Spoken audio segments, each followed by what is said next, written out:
نصیحت قبول کرنے والے ہوتے ہیں، یعنی جب انہیں سمجھایا جائے تو ناراض نہیں ہوتے.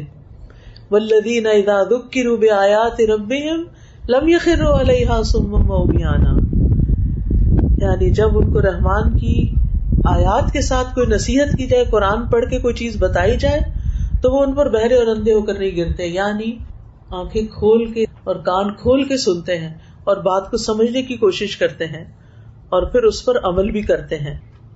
مومن جو ہوتا ہے اس کے بارے میں حدیث میں آتا ہے، رسول اللہ صلی اللہ علیہ وسلم نے فرمایا مومن کو اس حال میں پیدا کیا گیا کہ وہ آزمائش میں مبتلا ہونے والا، توبہ کرنے اور بھولنے والا ہوتا ہے، اور جب اسے نصیحت کی جائے تو نصیحت قبول کر لیتا ہے اگر کوئی اسے سمجھائے.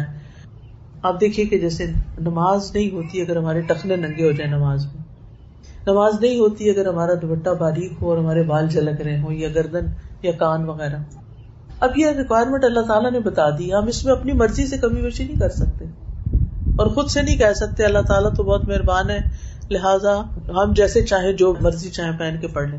نہیں، ہمیں پروٹوکول پورا کرنا ہوگا، وہ ساری صفات کو مد نظر رکھنا ہوگا. اب بعض لوگوں کو اگر سمجھایا جائے دیکھیں آپ کے ٹخنے ننگے ہو رہے ہیں، آپ اپنی شلوار نیچے کر لیں، تو وہ بات مان جاتے ہیں، وہ سن لیتے ہیں. لیکن کچھ لوگ تو آنکھیں دکھاتے ہیں کہ تم کون ہو، اپنے مائنڈ یور اون بزنس، ہمیں کچھ نہیں کہو. تو یہ نہیں ہونا چاہیے. جو سنی انسنی کر دیتے ہیں نا، سن کے بھی نہ سننے والے بن جاتے ہیں، ان کے لیے ہلاکت ہے.